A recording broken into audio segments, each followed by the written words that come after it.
একটা দরিদ্র গরিব ঘরের ছেলে, যার গ্রামে এখনো কলকাতার মঠান হাওয়া ঢোকে নাই, এমন একটা পরিস্থিতি থেকে নিজেকে সমাজের সামনে উজ্জ্বল এক নক্ষত্রের মতো তুলে ধরার নামই হচ্ছে উজ্জ্বল। পর্বত সমান এক সত্যের পর্বতকে কি আর সামান্য হাওয়া দিয়ে নড়ানো যায়? আমার জীবনে দেখা এক পাগল কন্টেন্ট ক্রিয়েটরের নামই হচ্ছে উজ্জ্বল।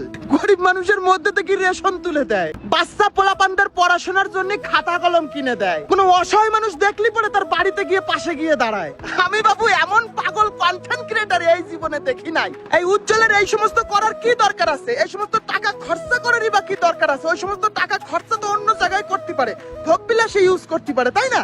আসলে পাগল ছাড়া দুনিয়া চলে না, ইতিহাস তো পাগলেই তৈরি করে নাকি? উজ্জ্বল, তুমি আমার সমবয়সী হবে বা একটু ছোট হবে, তোমাকে তুমি করেই বলি। তুমি অনেক মানুষের আইডিয়াল, অনেক মানুষের মোটিভেশনের কারণ। তুমি, তোমাকে দেখেই অনেক ছেলেমেয়েরা উজ্জ্বল ভবিষ্যতের স্বপ্ন দেখে। তুমি এক অসাধারণ ব্যক্তিত্ব, আরো অনেক বড় হও এবং সমাজে তোমার সুন্দর গরিব মানুষের প্রতি টান নামক পাগলামিটা বেঁচে থাকুক। বেঁচে থাকুক তোমার জিরো থেকে হিরো হবার গল্প। বেঁচে থাকুক এত পপুলার হওয়া সত্ত্বেও নিজের শিকড় না ভোলার গল্প।